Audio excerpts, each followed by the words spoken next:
welcome back to this grant writing training being hosted by the Whatcom Watersheds Information Network.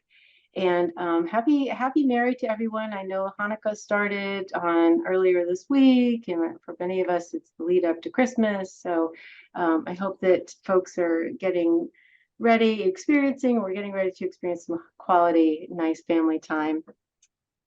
I invite you again to sign up for the WWIN newsletter.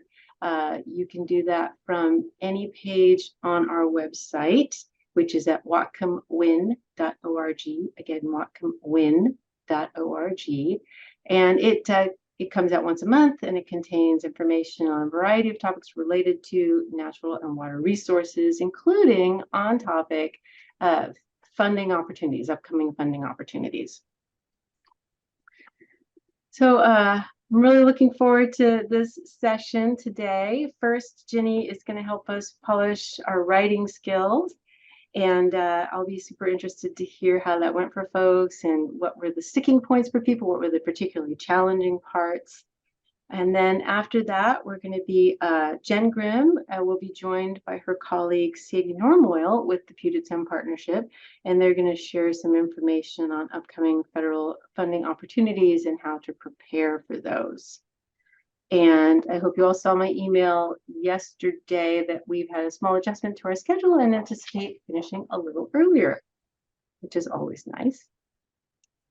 I'm also going to share a link to an evaluation survey later in the session today. And we really do appreciate your feedback and your input on what went well and what we could do better for the future.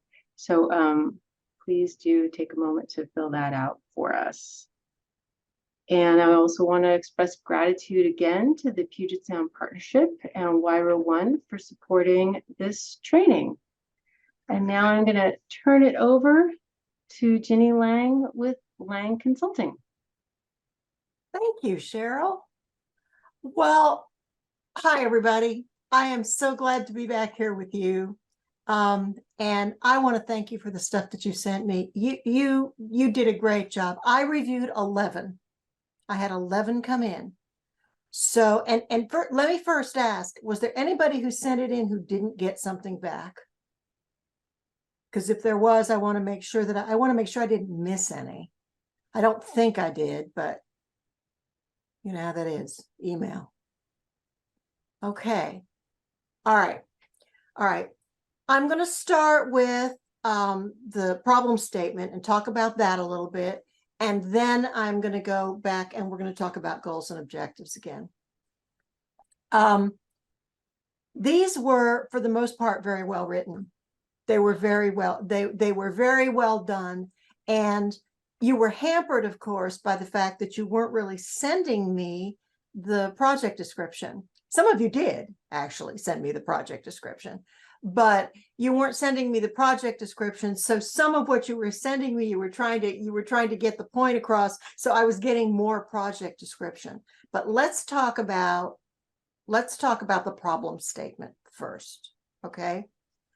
I found that the needs statement, you did a great job with that. You understand what the needs are. Most of you understand completely what the needs are and what needs to be done. I want you to remember that when you're writing a needs statement, you're going to create a gap. What is the gap in services? What would happen if you went away? What would happen if you didn't provide the services that your organization provides? Always talk about the need in create the gap and then fill it. Create the problem. Hit it hard. And then dwell on the solution, because that's what you're selling. You're selling the solution. And yes, you are selling. Yes, it's marketing. I'll say it again. I said it 2 weeks ago. If you don't think that fundraising is marketing, anybody who tells you that fundraising is marketing has never done it, because it is. You are telling the truth. You always tell the truth writing a grant, but you also spin it so that it so that it is highlighting the things that your potential funder is interested in, and so that you know that. So anyway, the need, you did a really good job. Let me make a couple of general statements here, though.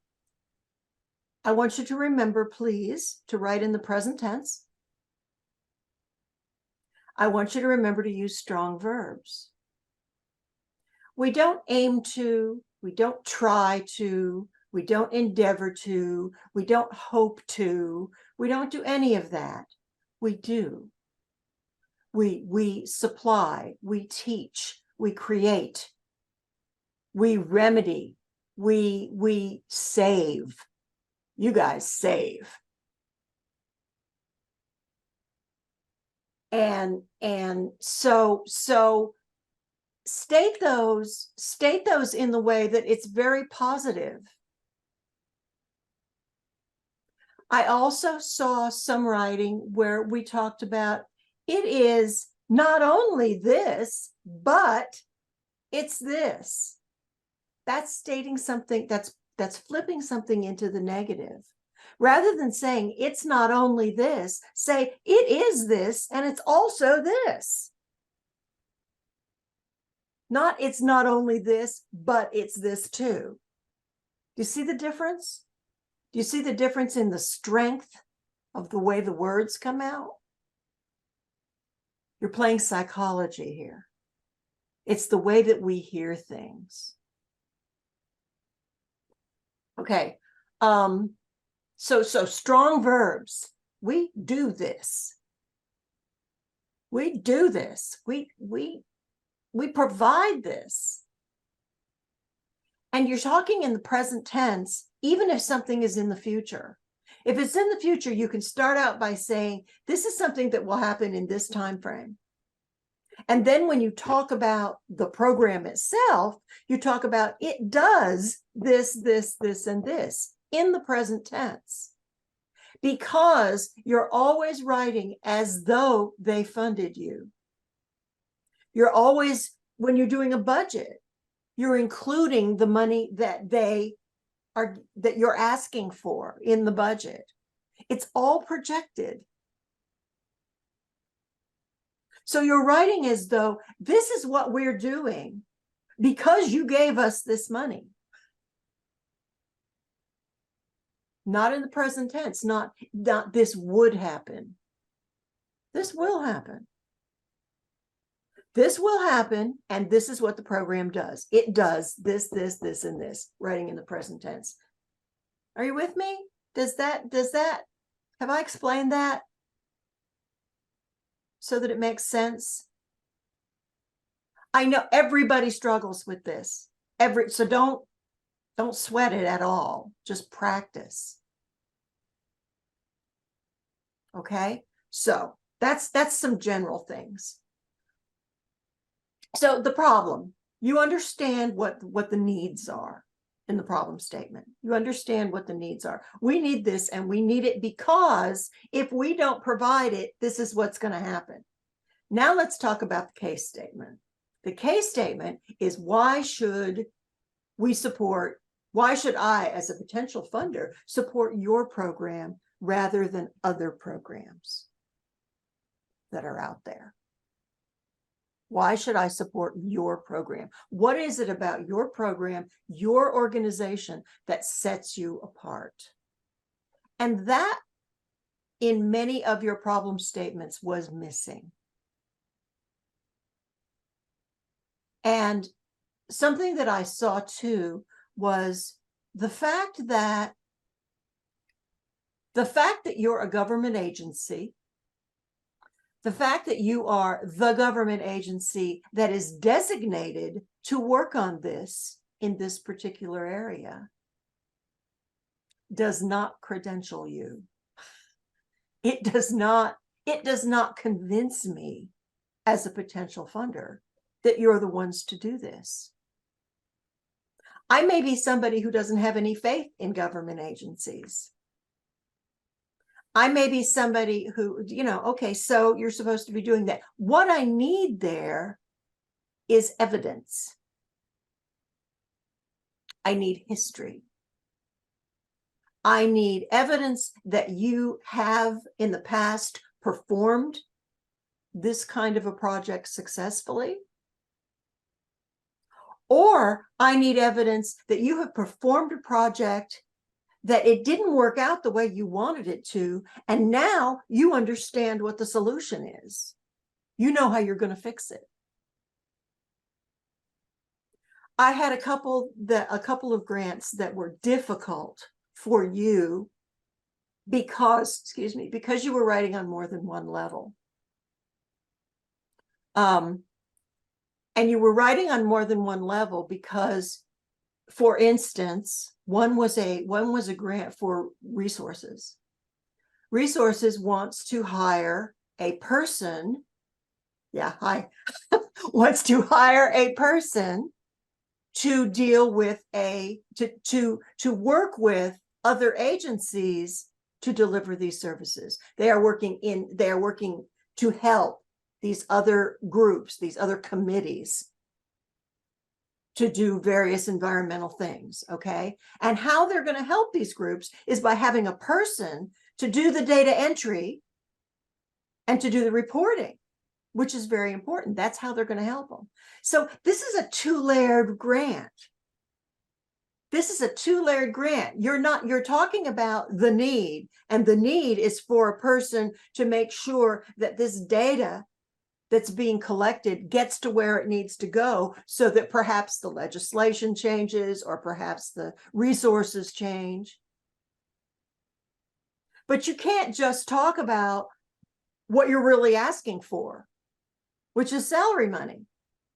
You can't really just talk about that, because then you're talking about the agency and you're not connecting your potential funder with the cause. So you have to talk about the cause. You have to talk about the agencies or the committees that you're going to support. You have to talk about all of that. You have to make the ask first, but you have to talk about all of that. And then you go back to that second layer, which is your true ask, which is for the money to fund this salary. But you still have to tie them back. We don't care what the needs are within your agency. As a funder, I don't care what the needs are within your agency. I care about the impact you're making. I care about what you're going to change in the world. So the case that has to be made there is not that the agency needs this person in order to continue supporting these committees. It's that if the agency does not continue to support these committees at a higher level, the work they're doing is not going to get where it needs to go. That's the message. So see how that's two-layered? Do you have questions about that? There were several that were like that, where we were talking about funding something that was going to be in assistance to something else. And the something else was the real impact that we were making, not the assistance. Does it make sense? Okay. So what I want when we're making a case statement is I want evidence. I want evidence that what you're asking for can be done best by you. And maybe it's done best by you because you are the designated agency to do it. But give me evidence for that. We're the only ones who are going to be, maybe it's because we're the only ones, because we're the designated agency, we're the only ones who are going to have access to the resources that are going to be able to fix this. We talked a lot about eelgrass in a lot of different, and we talked about eelgrass, and we talked about invading crabs, and we talked about salmon habitat, and we talked about obviously a lot of different water resources. And we talked about them in very scientific ways. Let me go here now. This is another general statement I want to make for you. And you can talk about these things that way. But I want you to remember, please, when I was reading them, I'm a layperson. I'm not a scientist. I'm not a person who works in water management, particularly, except in this capacity. If I was reading some of your grants, some of them had such technical language that I had to go back and unravel that language. Now, depends on who your funder is. If your funder is squarely placed in there and you know you're talking peer-to-peer, that's fine. But can you be sure of that? I think I will always recommend that you write for a first-time reader. I will always recommend that you explain any technical terminology, any jargon, any abbreviations that are specific to your field. And that only somebody else in your field is going to understand if you don't explain them first. So if you have a layperson reading this, and maybe they're just the first reviewer, maybe they're the first reviewer in a government agency, oh yeah, maybe they're the first reviewer that is then going to get it to the panel, who is a panel of experts. This first reviewer can't read that, or can only read it to a certain level. Remember that. The other thing about talking in very technical, very scientific language is that it's cold. It's cold. I want to know, as a potential funder, even if I'm the government, I want to know how you're going to change things to make it better for people,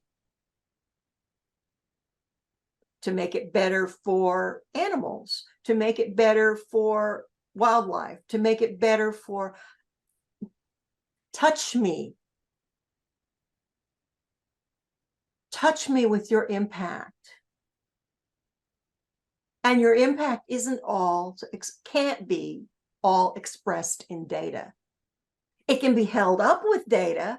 Remember I talked last week about you've got two things. You've got stories and statistics. And that's all you've got. That's all you've got. You've got stories and statistics. And depending on who your funder is, you're going to lead with stories and hold them up with statistics. You're going to lead with statistics and hold them up with stories. You get to decide that.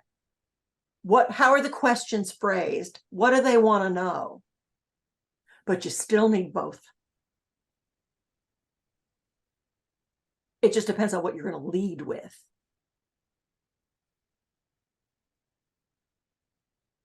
Okay? I want to know about the impact, and I want to know about the impact not just on something that's out there in the wilds or on the shore or I want to know how that's impacting people, how that's changing lives. And maybe we're talking about the lives of the next generation. Maybe that's what we're talking about. Maybe we're talking about there won't be fresh water. Maybe we're talking about, but give me something that touches me. Okay, with me so far? And I'm not saying I didn't see any of this. I'm just giving you general. Your topic is a very technical topic, and so you got to dig for some of that.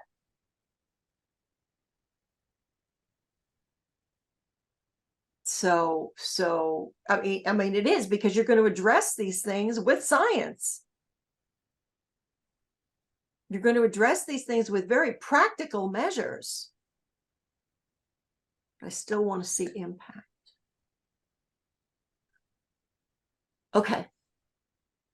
So that's pretty much, some of these were really good. I learned a whole lot reading these. I want you to know that. I learned a lot about your field that I certainly didn't know. And it was fun to read them.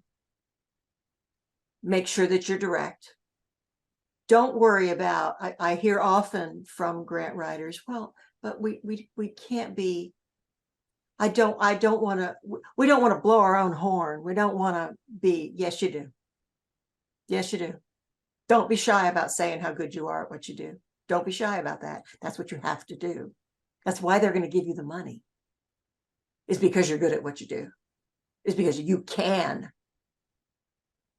accomplish this project. Because you can change this. That's why they're going to do it. That's those strong verbs. Messaging, language. That's what you've got to work with. Okay.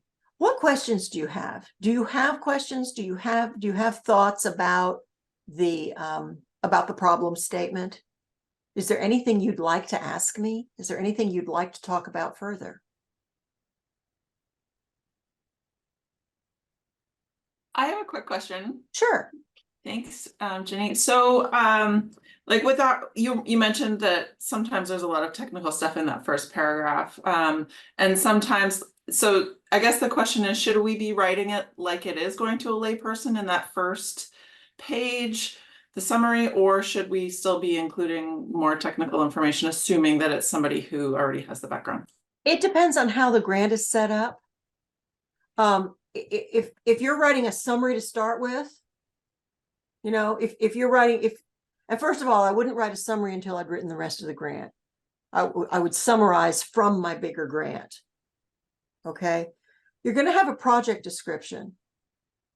And your project description is where I would make sure that a layperson could read it.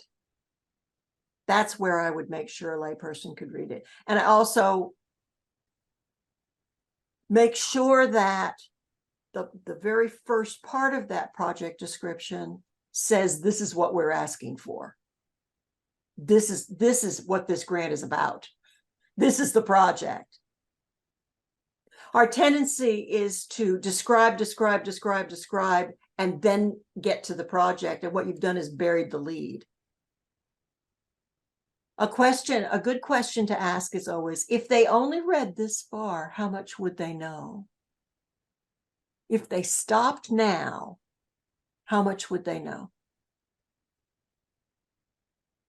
So I would go in the project description, and then once you have used your project description to describe everything, to explain everything, then you can get more technical in the other sections of your grant proposal.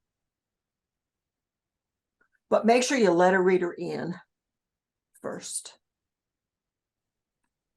Okay. Did I answer your question, Adrienne? Okay. Anything else that you'd like to talk about problem statements, or you'd like to talk about needs or cases?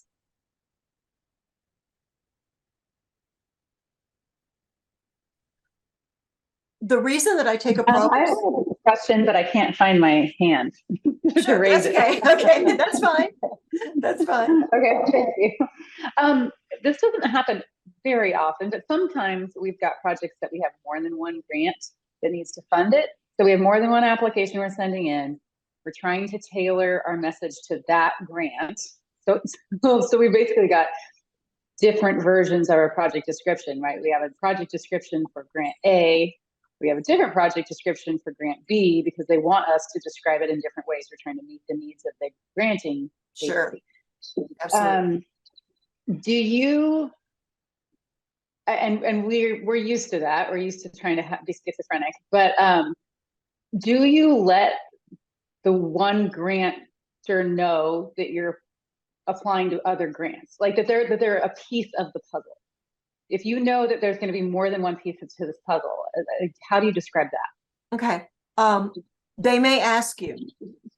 They may ask you what funding is coming in, and I would make that part of the budget too, unless you're.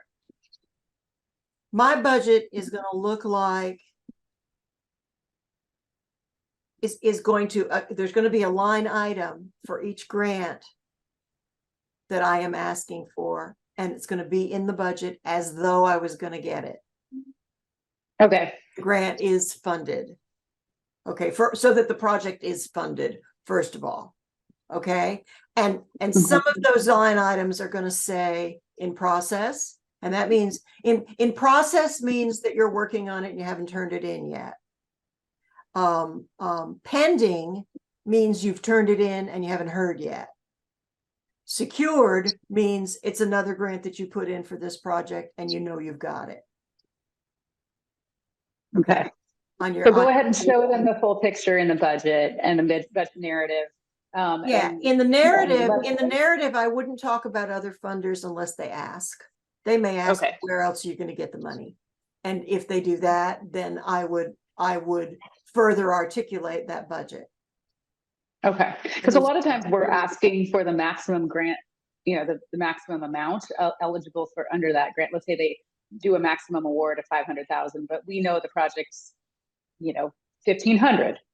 And so we need to somehow let them know that is part of a bigger picture, and we understand that the budget is bigger than what they're funding. So thanks for that help. I don't know if you have any other guidance in the narrative for that issue. The other thing that that makes me think of is if you get more than one grant to fund something, and you are fortunate enough to go over budget because you've gotten more than one grant, they rarely want their money back. They don't want their money back. They don't want to do the paperwork. They need to spend their grant. They need to spend their grant money down, or they won't get allocated that money next year. They want to give you that money. So if you are fortunate enough to get more money than you need for a project, go back to the second grantor and say, we have funded this project. You never want to keep them in the dark. You always want to be transparent with them, because that's why they'll give you money again next year. It's because you were transparent with them. But you can go back to them and say, because we were successful with more than one grant, this will allow us to extend the project for a longer period of time, or it will allow us to expand the project. And they will 9 times, I think in 35 years, I've given back money twice. They will 9 times out of 10, they'll say yes. They'll say yes, because they have already vetted you. They already know they want to fund you. And they have the added validation that somebody else wanted to fund you.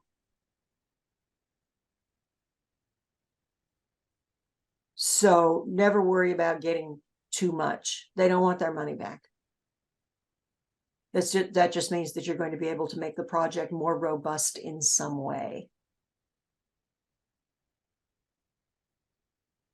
But talking about other funders is never a bad thing. The more diversity you have in your funding streams, the better risk you are for them to fund.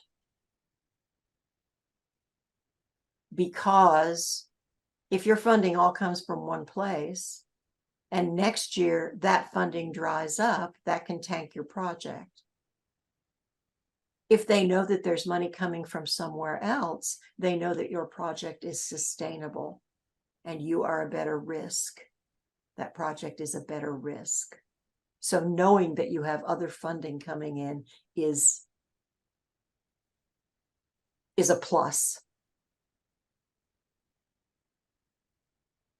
Okay. Elizabeth, did I answer your question? You answered mine. Yes. Thank you so much. Okay, good. Oh, Annalise, that was you. You've changed places on my Hollywood squares here. Okay. Anything else? Anything else you'd like to talk about on the problem statement? Yeah, I just had a quick question. Sure. You were talking about the evidence and history that your organization has done work similar to the projects in the past. Is that something that you want to put directly in your statement of problem, just because it's such like a succinct summary? And I kind of figured that'd be something you'd address later in your grant application, but I know you had mentioned like a lot of us left that out of our statement of problem. If you take a problem statement and you divide it into the needs statement and the case statement, that is part of the case statement. It is the case statement tells why should I work with your organization? I should work with your organization because of their capacity, because of their capability. That's why I should work with your organization.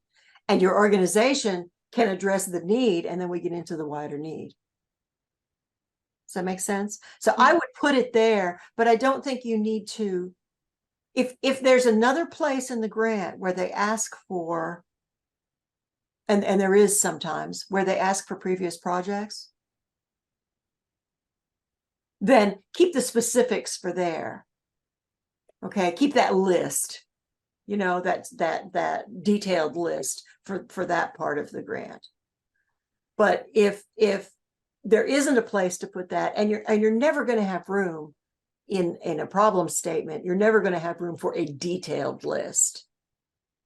So you're going to pick the highlights and say, has in the past solved this problem and this problem, has worked on this project and this project. But you do need to put some of it there in the problem statement, because that's your case. That's your why should I support you, instead of the other 9 proposals that I have here that I've gotten. Did I answer your question, Dana? Yes, thank you. Okay. Okay, anyone else? All right, let's move on to goals and objectives. Your objectives are really good. Your objectives are excellent. The only thing I would say is remember that objectives must be time-bound in some way. Objectives must say how many or how much or by when. Okay. Other than that, your objectives were really good across the board. Try not to stack them in one thing. Our objectives are this and this and this and this. Pull them out, make them easy to read, bullet them or number them or something, make them easy to read. When you bury things in a dense paragraph, it's more difficult to separate it and know in your mind that becomes one thing, instead of the 3 or 4 things that you've got to say that I'm going to be impressed because you've got 3 or 4 things. And that's just something that our reading does, you know. So you want to make sure that you pull those out. But objectives, I saw really good objectives, and the only thing that was often missing was making them time bound. Look at SMART, look at SMART-E. Your field isn't so much SMART-E, the inclusion and equity piece, because you're dealing with something that affects the world at large. You know, you're dealing with something that is environmental. So if it is for a specific community, then of course you want to make sure that your objectives address that. And remember not to just say our community, the community. Please. We see that so much in the nonprofit sector. We have overused the word community to the point where it doesn't mean anything unless we specify what community.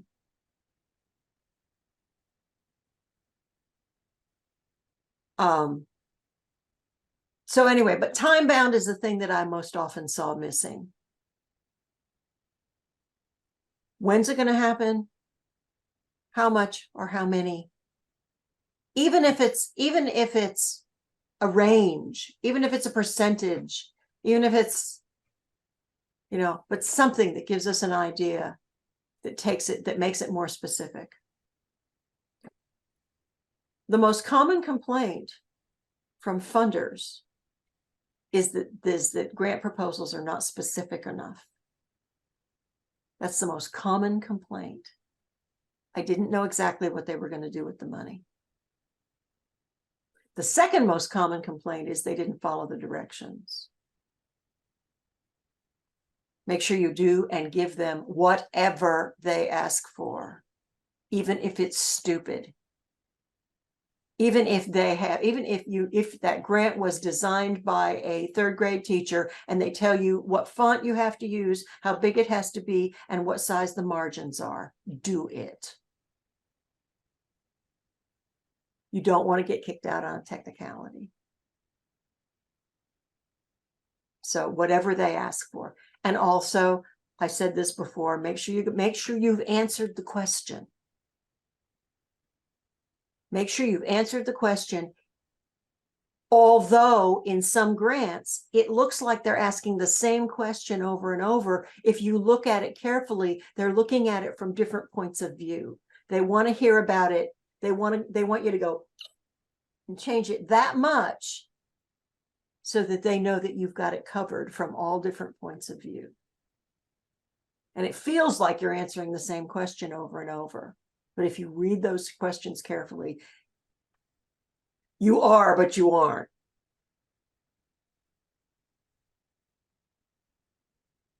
Okay. So objectives, great. Now let's talk about goals. Goals. Goals are stated in the present tense.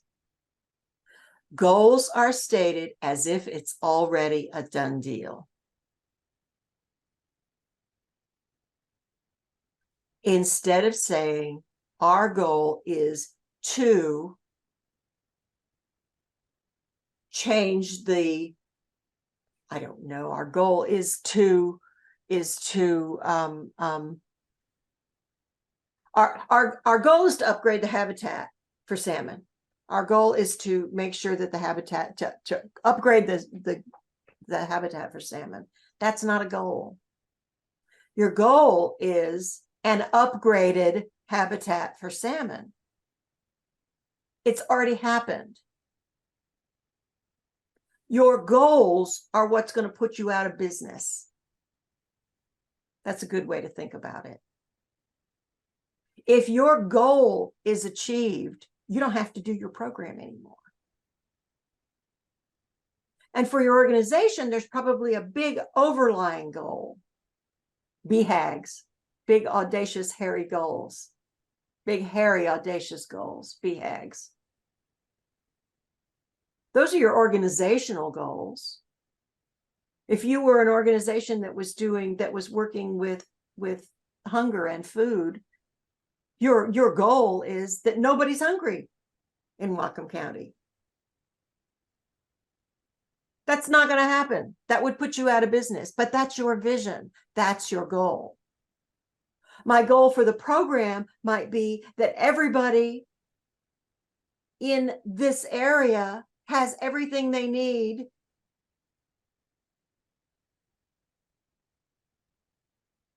that might be the goal. And so the goal is everybody in this area has everything they need. And then your objectives are the steps that bring you toward this goal. And if we were going deeper into that, then you hit activities. And these are the tasks one by one that we're going to do.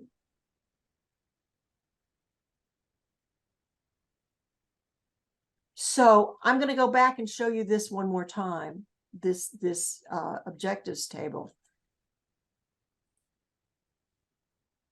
If you remember. And remember, I made all of these something that was outside of your areas of expertise so that you could be objective about it. But the goal here is that all children have a playground within walking distance. They do. They have it. They do. It's present tense. The objective starts with a verb to increase the access to playgrounds for children. And then we make it time bound and place bound by 2 playgrounds in the next 5 years. You've got this, by the way. You had this. I gave you this last week. See the difference? Asthma is no longer the #1 reason that children miss school. It's a done deal. That's my goal. How am I going to do that? All students in grades K through 3 who are diagnosed with asthma decrease their incidence of severe attacks by 15% in the first semester. That's the objective. Now I would go on to the action. How am I going to do that? Am I going to deliver medicine to all the children, deliver specific medicine? Am I going to make sure that they have regular check-ins? What are the actions I'm going to do? That would be the third step. Tasks, actions, strategies. Okay, same thing with the next one. All adults can read confidently to their children. They can. They're doing it. They can. That's my goal. My goal is that we're here. That we're already here. What's my objective? My objective is, and see, it's time bound and it's number bound. Here we are. 85% of first-time new parents in the Barrisville section of any town can read and have child-appropriate books in their home within a year of their first child's birth, which I think is probably a little early, but anyway, we won't judge. And then what would the task be?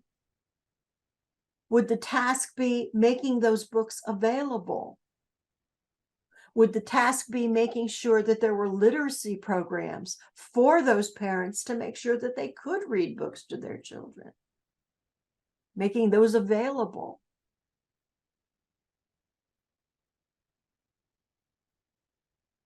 See where I'm coming from? See the difference? That was what I most often saw with goals. Your goals were not phrased as goals. Your goals were phrased as objectives. Now, in some grants, they're going to give you the language that you have to use. And if they do, you're going to use it, even if it doesn't follow this formula. This is the formula to follow if you're the one who's writing them. Virginia? Yeah. See that Elizabeth has her hand I up. see. Okay. Thank you. Okay. Yeah, Elizabeth? I just have a question. Is it reasonable to have like one goal with many objectives, or should you Yes. break that goal up and have that? No, it's okay to have just one goal with a bunch of objectives for that. It is okay to have one Okay. goal. Okay. Yeah, it is okay to have one goal. If you've got more than one goal, if you can break it up to make it easier for the reader to understand, Okay. then I would break it up. Okay. If it's definitely just one goal, it's one goal, it's in one location, it's this is what we're trying to do, and these are the objectives, and then these are the actions that we're going to perform to achieve each of these objectives. Okay. Then, yeah, it's okay to have just one. Okay. Thanks. Yeah.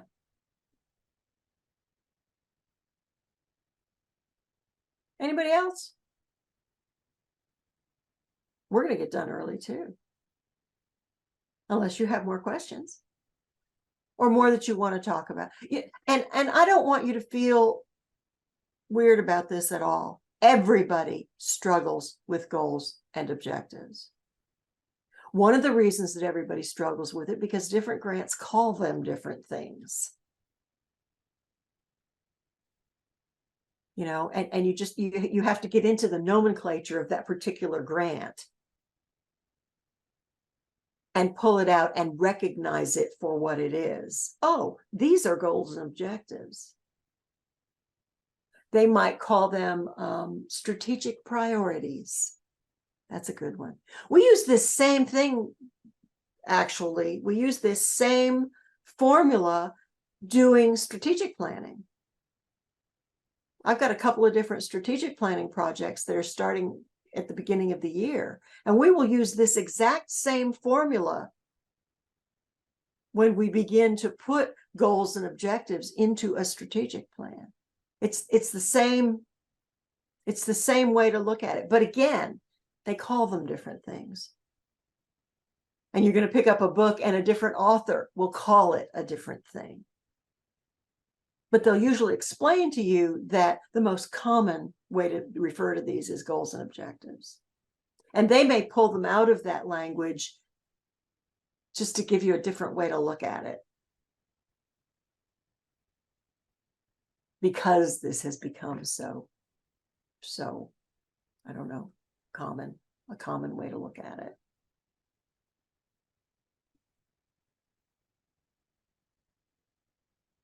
So again, they were good. I really enjoyed reading them.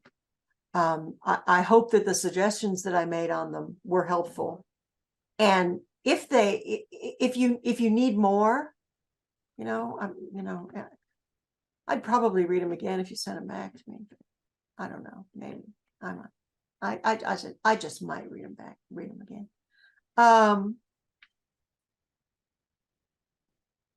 I thought that you did I thought that you did a really good job, and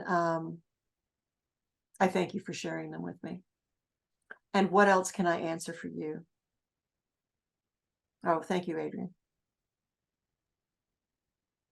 Again, and if you need more clarity on anything that I said, don't worry about asking for it. There was one, I can't remember whose it was, but there was one that I made some comments and I went back, and by the time I woke up the next morning, I went, I should have said more here. And I went back and I sent it back again and added more to it and sent it back again. So, okay. Well, we're going to go ahead and move on to the next section, and then we'll probably have a few minutes. If you think of anything that you want to ask me, I'll come back at the end and you can ask me. Is that okay, Cheryl? I think so. Let me just check in with Jennifer Grimm and Sadie Normoyle. Would you two be ready to present after? I think we should probably go ahead and take a break early.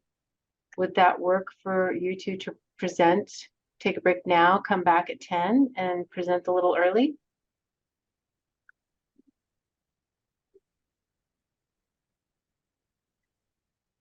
That moment when they may have stepped away. They may have stepped away. Yeah. Nope, sorry. Jen had a thumbs up. Yeah. Yep. There we go. Yeah, that works for us. That would work okay. All Yep. right. Great. So why don't we then go ahead and do that? I really would encourage folks to, go ahead and take advantage of Ginny's time with us here today. If you have questions that come up that you haven't had addressed yet, go ahead and we'll have some time after Jen and Sadie's presentation to dive into those again. So I would just encourage folks to take advantage of this opportunity. So great. So it's 9:50 now. Let's go ahead and take a 10-minute break so folks can get caffeinated or whatever you need to do. And then we'll come back at 10 o'clock. And then we'll go ahead and we'll hear from Jenn Grimm and Sadie Normoyle. All right. It's 10 o'clock. And so good for us to get rolling again. Thank you so much again, Ginny. Appreciate your insights into those writing samples and common pitfalls and ways to improve things. It's wonderful. And next, we're going to hear from Jenn Grimm and Sadie Normoyle. And I will say that I appreciate folks who have their cameras off. Me personally, I think it's, or cameras on rather, I think it's juicier to present when you can see people's faces and a little bit of reaction. So I just put a plug in there if you're able to have your camera on. I think that's nicer for the presenters.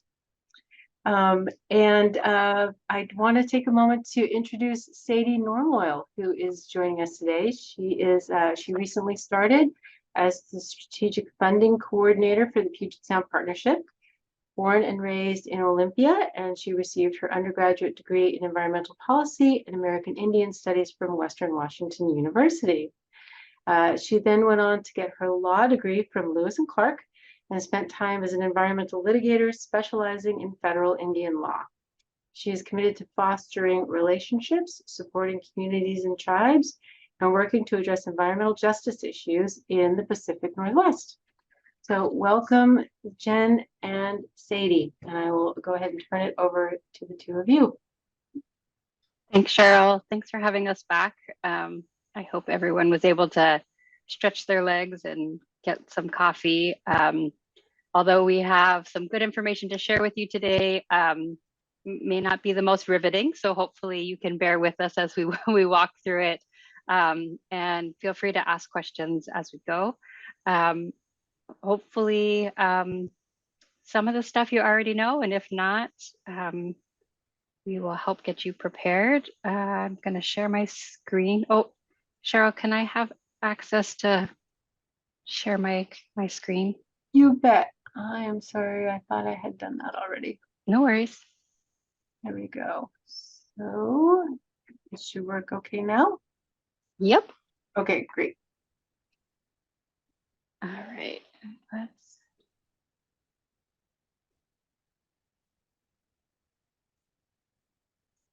Okay. Sadie, you seeing that okay? Awesome. Okay. So we're just going to talk a little bit today about preparing to apply, particularly for federal funding. And then Sadie is going to go through some of the current funding opportunities that are active right now. So I'm just going to do this first part.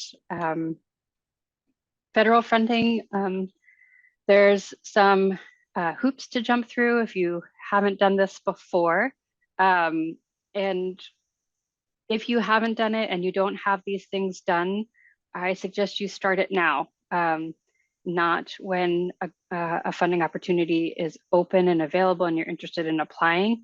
The process can take at least 6 weeks.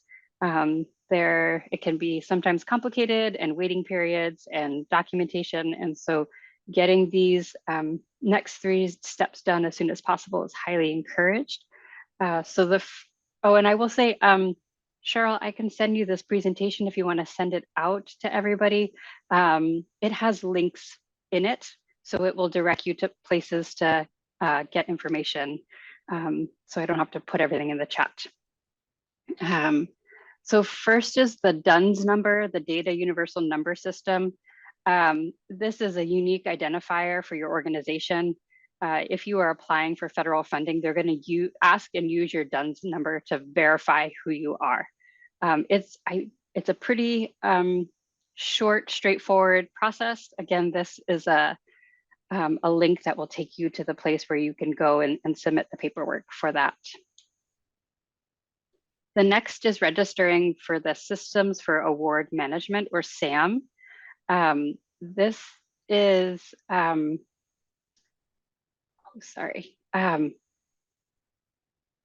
this is, again, free to use.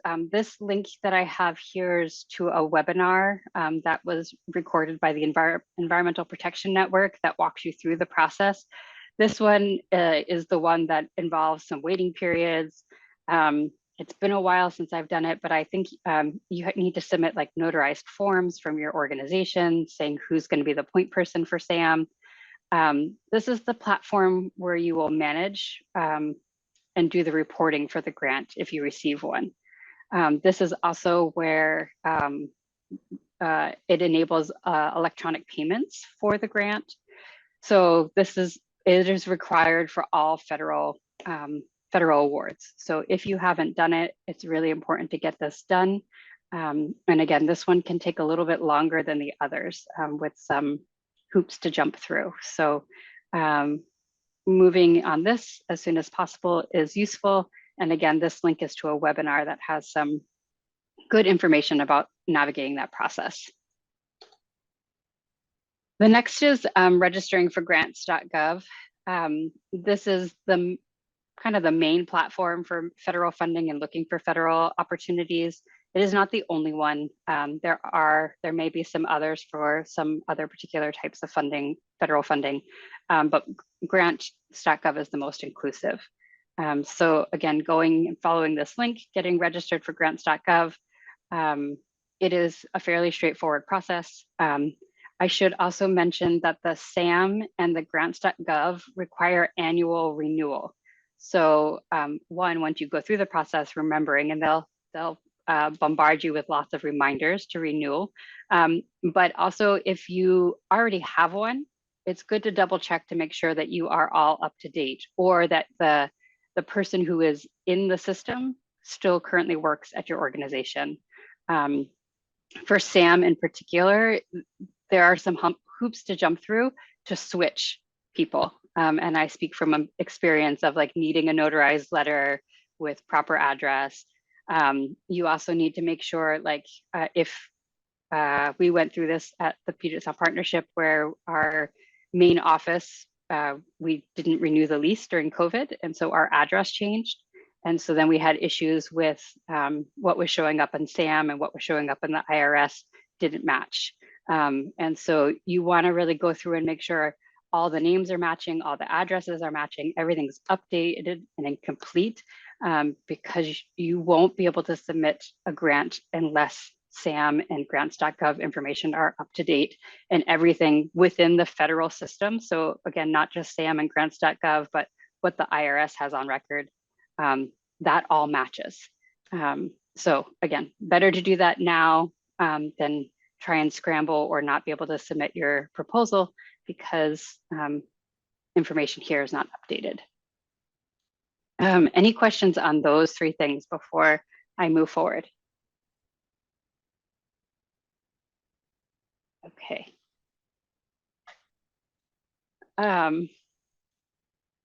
The application preparation, this is not, the things that Jenny has been talking about in terms of how to write proposal, but just some tips of thinking through preparation for before you even actually get to putting in the application or putting the proposal together. Thinking about the time and capacity, particularly these bill and IRA funding opportunities, we're seeing sometimes very quick turnarounds. So having your projects already pre-identified, making sure you have identified the ones that are shovel ready. So that's really what bill and IRA funding mostly is looking for now. If your project isn't shovel ready, it's not going to be that competitive within these bill IRA funding opportunities. So making sure that all of the things needed to show that the project is ready for funding, having as much information already put together in advance, having, again, multiple projects teed up and ready to go, so that you're not wanting to be reactive. You're not wanting to see a funding opportunity and then come up with an idea for a project and to try and get that funding. Try to have that information already pre-identified. Looking at some of the standard application materials for federal grants, they're going to ask for your financial statements. So if you have a fiscal department or a fiscal representative, working with them to make sure your current financial statements are organized and easily accessible. For the projects that you have identified, making sure that you have a program specific budget already drafted, as well as some of the federal grants will also ask for your organization's budget, like the entire organization's budget. So again, making sure you have up-to-date fiscal information that you can just quickly pull and you're not scrambling to try and get that in addition to writing the actual proposal. And then they often ask for bios and resumes for the lead and the key staff involved. So again, just pulling together that information, having it on hand and ready so that you don't have to add that in while you're trying to do goals, objectives, and crafting your application to meet the criteria of the specific grant. Jenny talked a little bit about this today, again, around data. And so often we use data for building a case or telling a story for our project. And, looking at what kind of data do we want to use ahead of time? Is there quantitative information for your project that helps tell a compelling story and you have data to back it up? Get that organized, get the visuals or the illustrations or the analysis done ahead of time. Do you have successful outcomes from other programs that you can show as indications of success where you've had similar projects? Pull that together now. Have that information on hand. Maybe pull together a few different types of data that are all there, analyzed, visuals if you need, that you can quickly pull to into your grant application that again will support that story that you're trying to tell, instead of trying to find the data later and build that into your application. The other piece is looking at partners and support. So this might be securing letters of support. Sometimes these can take a while. Sometimes partners don't move as quickly when it's not their actual application. And so again, having a project in mind that you're looking for funding for, start talking to those partners now, or those people who would provide letters of support. Let them know that you're looking for funding for a particular project, asking if they would be willing to write a letter of support. Some might even be willing to sign a letter of support and give it to you in advance, knowing that you might be applying for multiple funding opportunities, and you can just use the same letter multiple times, or having it on file ready for when you do apply. You might also want to discuss other documentation with your partners so that they're ready to help or provide additional information you might need.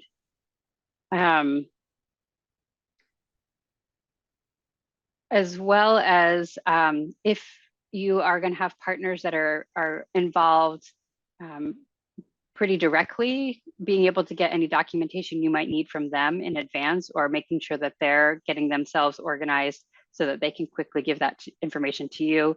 It might be, again, like if they have key staff, we're going to need a bio or a resume or information on them, letting them know that they need to start pulling together that information. One of the other things that we've been hearing from some funders, and I think I touched on this a bit the last time, is some of these funding opportunities we're seeing are very large, $25 million, $75 million per award. And these funders are looking for a proposal that has a package of projects. This could be 5, 7, 10 different projects that would all be funded with $75 million and knit together to tell a story. And so also starting to identify other partners that you could work with. So if there is a large funding opportunity that comes out that meets the criteria of your specific project, are there others who also have similar projects that would be willing to fold those projects into one grant application? It would build a stronger application than you potentially submitting your individual smaller project on its own. So again, some of that prep work is understanding who else within your geography is trying to do similar work that you could fold together into one application. The final piece to think about is just your grant management capabilities. So if you win a federal government grant, yay, that's wonderful. And also there's a lot that comes with it. There is a lot of management reporting. And so making sure you know in advance who in your organization, who in your team will be handling this, and that they can make it a top priority. You want to make sure you're able to handle the program execution, the financial management, the compliance, and the capacity to manage your relationship with that federal entity. There's usually a grant management officer and or a program officer. And depending on the federal agency, sometimes they're more or less involved. And so making sure that you within your organization, your team, have that capacity to be that point person for relationship with the federal agency.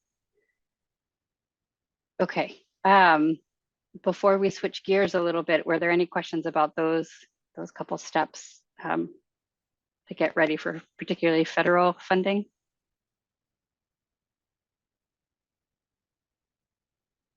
All right. So then the next thing, I just remind you all, we do have this new tool, the Puget Sound Recovery Acceleration Funding Tool. We will put the link in the chat again, as well as you can find it at our website, psp.wa.gov. The funding opportunities that are active right now, Sadie's going to do a walkthrough of those, but you can also find information on this new tool. So just wanting to remind you that that's there and available and continually being updated with new funding opportunities as we find out about them. I also want to say, one, we're very excited to have Sadie on board. It's great to have extra capacity, and she's a wonderful addition to the team. And going forward, she's really going to be our point person to helping us understand funding needs and understanding funding opportunities and trying to knit together those and being a liaison of walking, here are the current things out there and these things match what you're looking for. So I encourage you to reach out to Sadie if you are looking for funding for a particular project or type of work, or you have questions about any federal funding opportunities. She'll be a great point person for us. All right, Sadie, I'm going to turn it over to you. Sounds good. Thank you. So yeah, as Jen mentioned, I'm going to go do a walkthrough of the different funding opportunities that we have available on our funding tool. And most of them are federal funding opportunities. There's a few Washington state specific ones that I'm going to highlight as well, just because I think they're useful to know about, but a majority of them are federal opportunities. And so I kind of grouped the different opportunities under, I guess, kind of different buckets. And so the first I'm going to be going through is equity, environmental justice focused funding. And the first one there is the Environmental and Climate Justice Community Change Grants Program. So this one is hosted by EPA, Environmental Protection Agency, and is part of the $2 billion in Inflation Reduction Act funding that's focused on environmental and climate justice activities, particularly that benefit disadvantaged communities through projects that are aimed at reducing pollution, increasing community climate resilience, community capacity building, and other environmental justice concerns.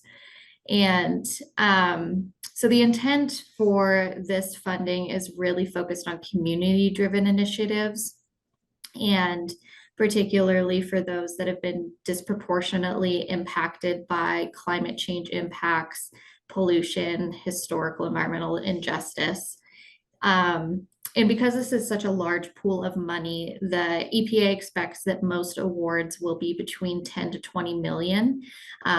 It can be between 1 to 3 million for smaller awards and smaller projects, but this is definitely a large pool of funding that is available.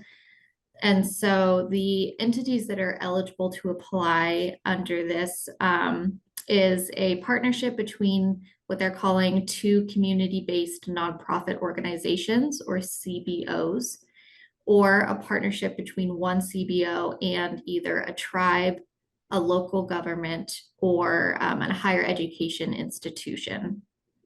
And since this is such a large-scale opportunity, applications are accepted on a rolling basis, but the deadline to apply is November 21st of 2024.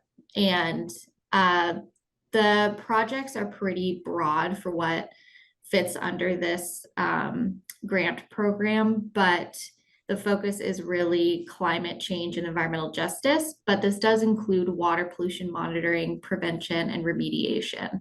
So that fits in a bit more with some of the work we're doing a bit more locally. And the next opportunity that's kind of under this environmental justice and equity bucket is Rebuilding American Infrastructure with Sustainability and Equity Grant Program. So this funding opportunity is through the United States Department of Transportation. And so grants here are going to be awarded for planning or constructing surface transportation infrastructure projects, which is a mouthful, that improve safety, environmental sustainability, mobility, community connectivity, and a lot of, and the focus is also on kind of collaboration in communities. So the funding for this comes from the Bipartisan Infrastructure Law Fund, which is about $1.5 billion annually total. And so they anticipate that grants will be kind of between $1 to $25 million. Those that are eligible are states, tribes, local governments, multi-jurisdictional bodies, and special purpose districts, such as like the Port Authority, for example. And here the eligible projects are really focused on, as indicated, transportation. So this could include highways and bridges, but also includes projects to replace or rehabilitate culverts or prevent stormwater runoff for improving habitat for aquatic species. So there's definitely a lot of, again, kind of, it's a bigger, broader bucket of funding, and then you can kind of tailor to what your project is.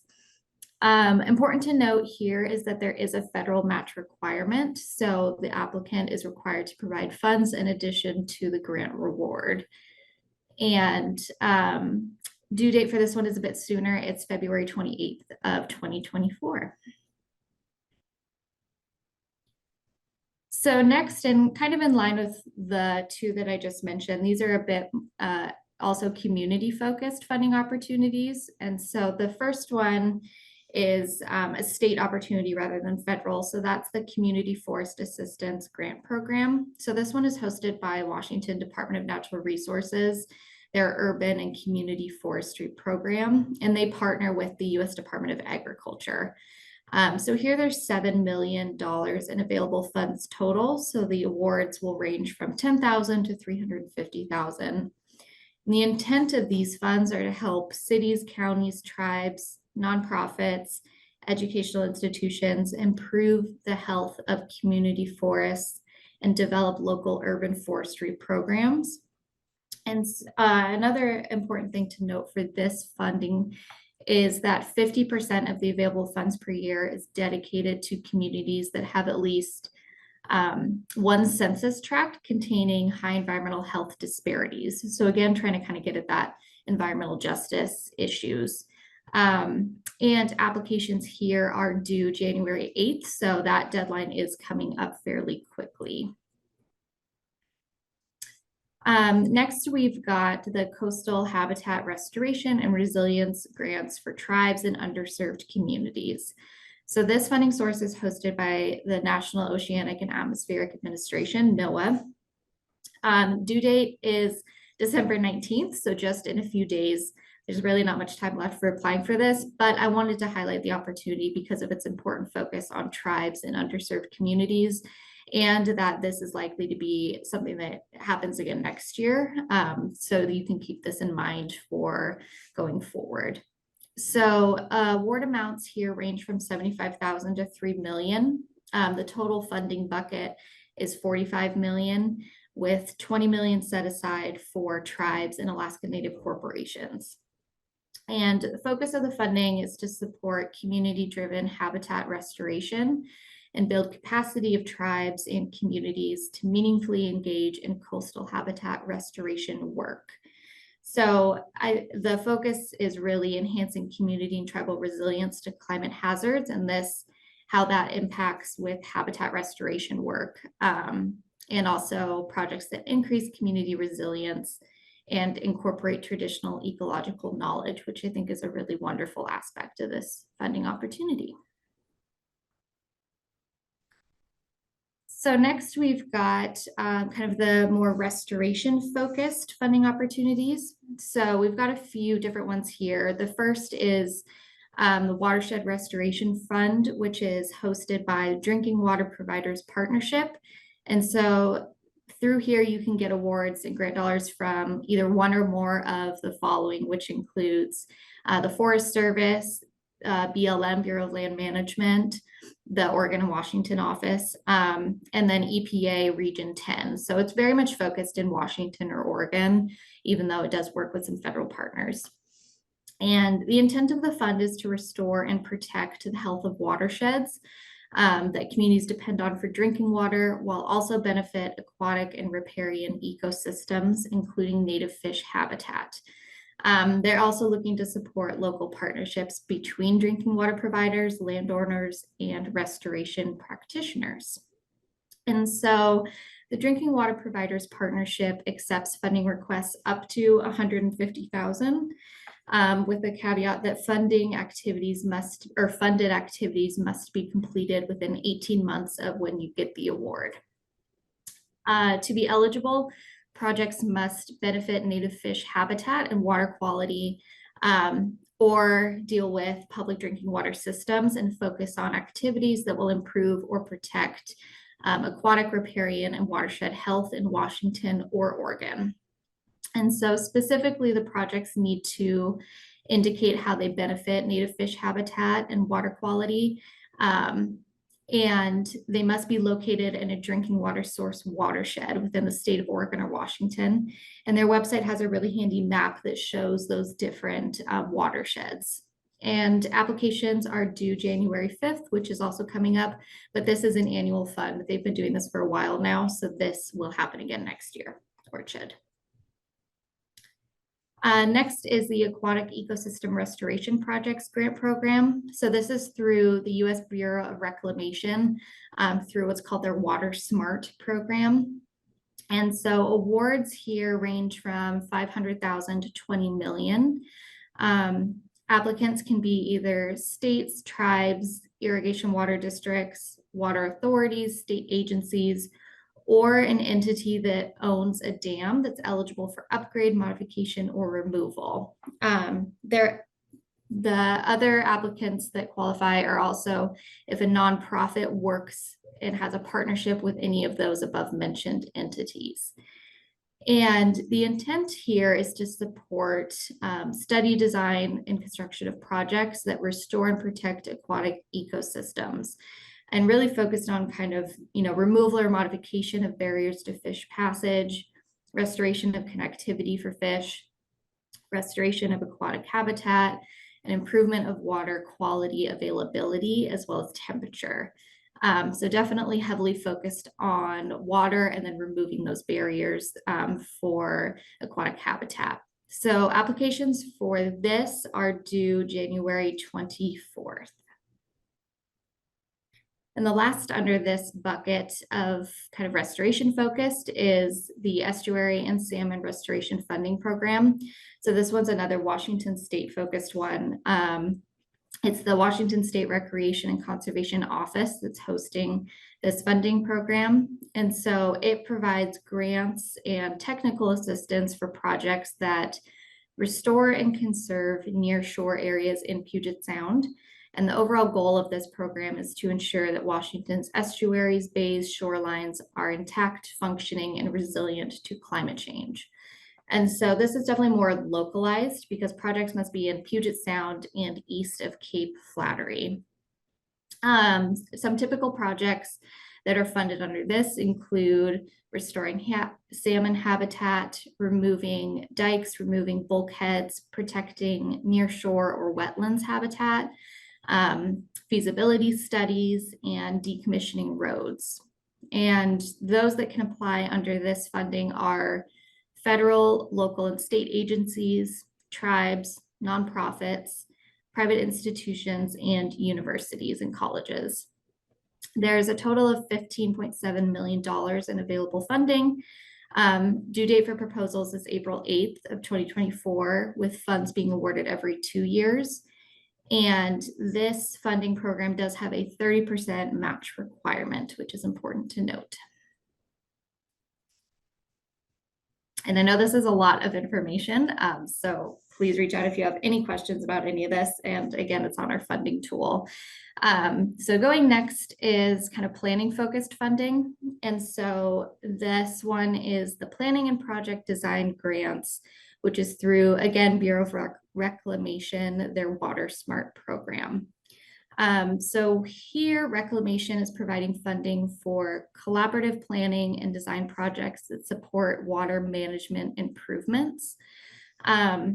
So this one's a bit unique in that the funding is kind of for 3 different things, one of which is water strategy grants to conduct planning activities to improve water supplies. So this is water supplies to disadvantaged communities that don't have reliable access to water, water conservation, drought resilience, ecological resilience, etc.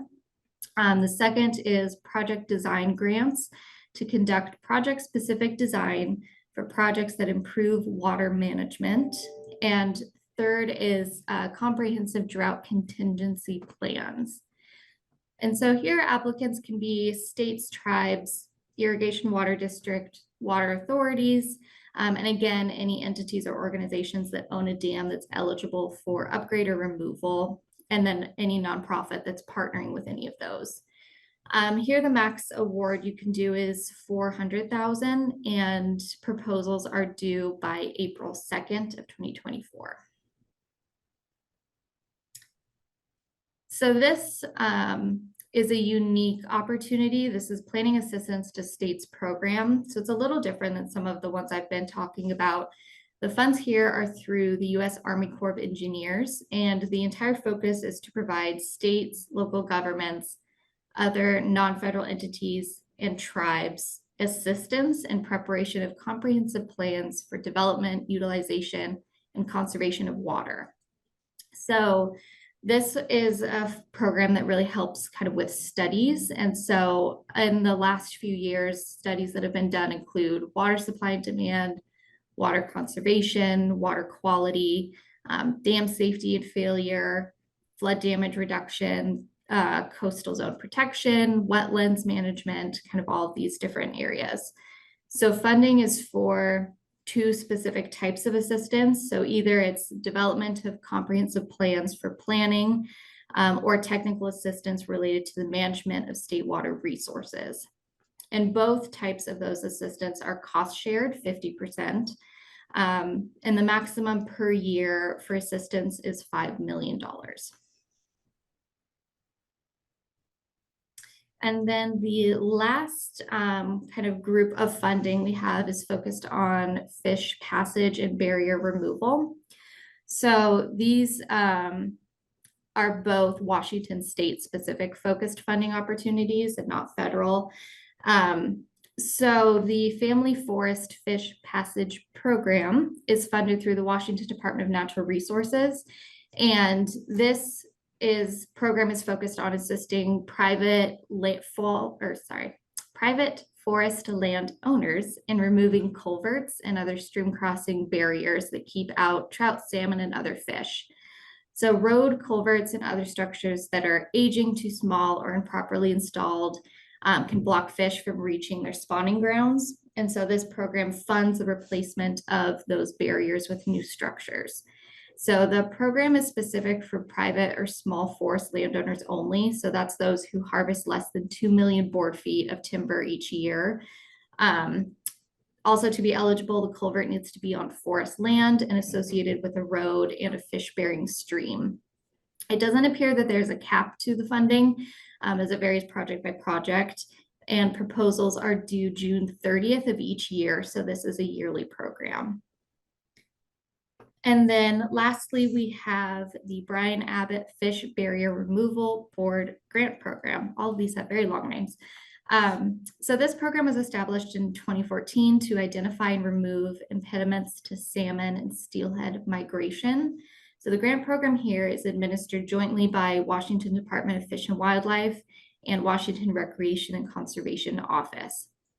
So there's 45 million roughly allocated for this funding program with no grant award limit. There is a 15% match requirement for funding, and restoration projects need to provide or improve fish migration upstream and downstream of road crossings, dams, and other barriers.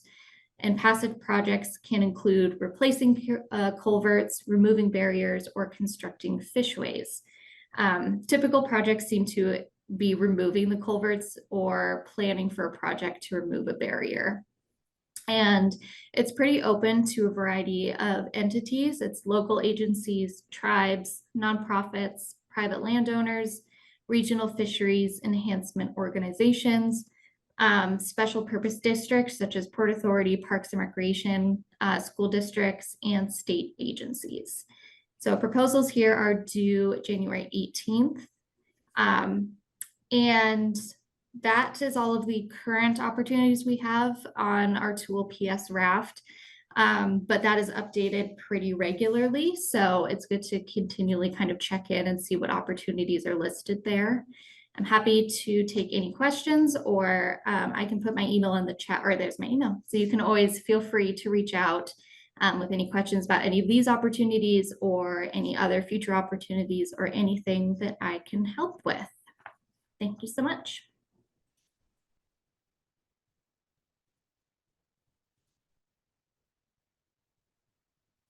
Thank you, Sadie. And the only thing I'll add to that is if you go to the funding tool to PS Raft, there is an option at the top of the screen to sign up, to input your email so that when new opportunities are added, you'll get pinged so you don't always have to remember to go and look there. So it's a easy way to find out when new opportunities are added. Lovely. Thank you so much, Jen and Sadie. Do we have any questions for either of them?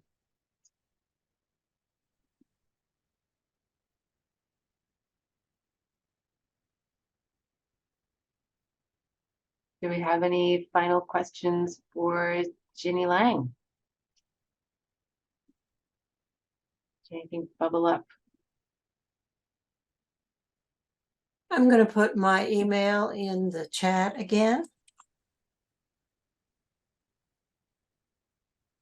You have it on the handouts that you got last week, but I'll give it to you again. And some of you have used it, of course, in between. And again, if you've got some specific questions, or if you have questions on stuff that I've already sent you, comments that I've already made, don't hesitate to send me an email. Fabulous. Thank you. I'm putting the link to our evaluation survey in the chat. Please do take a moment and fill that out for us. It's very helpful to us. We do really read the comments and like to know how helpful this was to y'all. As we're closing up, I just want to express my gratitude again to Ginny Lang from Lang Consulting for being here and sharing her expertise with us. And it sounds like those comments, the reviews and the comments on your writing samples, very helpful. And also thanks so much to Jenn Grimm and Sadie Normoyle with the Puget Sound Partnership for walking us through how to prepare for these upcoming federal funding opportunities, as well as the other state funding opportunities that are coming up, and walking us through the using this new tool, the RAFT tool. Thanks so much to the Puget Sound Partnership and WWIN for providing funding for us to host this training. And I will follow up with sending out that slide deck that Jen offered. Thanks, Jen, for putting the link in the chat for the Puget Sound Raft website. Any final comments or questions? We're going to finish early, it looks like, but we do have time for final comments or questions.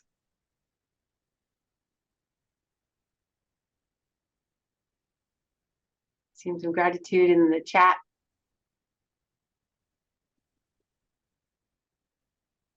And thank you all for your kind attention. It was my pleasure. Thank you. Thanks for all the positive comments in the chat. That's lovely. Thank you. Thanks very much. All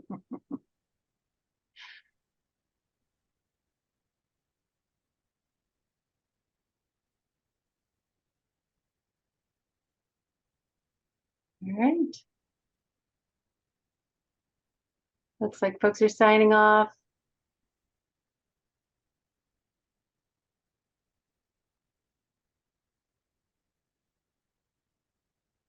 Great comments. Thank you so much.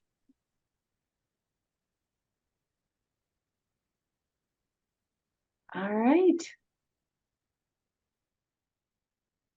Thank you, Jen and Jenny and Sadie. That was excellent. Appreciate it. Thank you. It was great. Thank you. All right. I guess we have a little bit of extra time in our mornings, and that's not a bad thing. All right. Thanks. Bye. Have a great week. Yeah, you as well.